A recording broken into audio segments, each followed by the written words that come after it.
I watched Ovechkin last night against the Golden Knights, and it was a good game for the Capitals. They win Mhm. 3-0. Capitals were probably one of their better results of the season. And yet, in a game where they were good and they had a ton of power play time because the Golden Knights had a 5-minute major at one point. They had, I think, 3 other 2-minute power plays. So you tell me, okay, Capitals win 3-0. They were great, and they were on the power play for a third of the game. Ovechkin had to have a good night, right?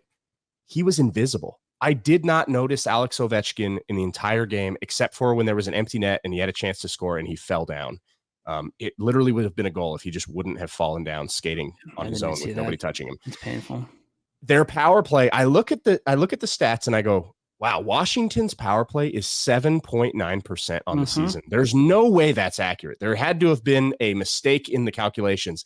And then I watched them on a 5-minute power play because of a major.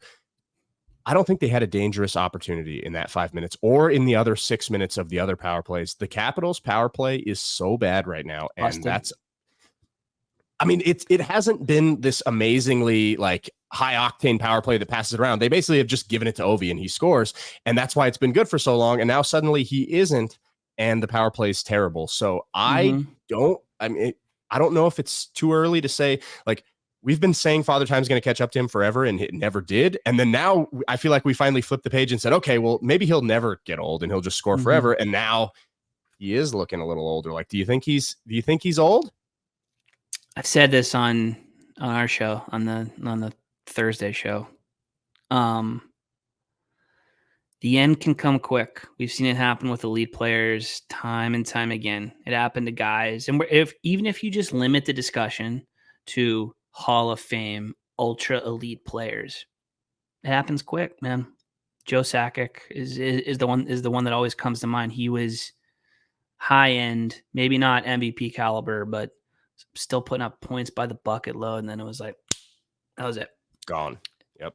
Yzerman was a really, really effective player until late into his career. Maybe obviously not the guy he was when he was 26, but he was really good until he wasn't. And we need to, explore the possibility that that's what we're watching with Alex Ovechkin. It's certainly true of the rest of the Capitals. That team's not, they're not relevant. And it's weird. It's weird to live in a world where you're just like, okay, this is, just another game on the schedule, or whenever we're flipping through channels trying to figure out what games to watch, right? They were must-see TV for the last 20 years almost, and ain't the case anymore. Painful stuff.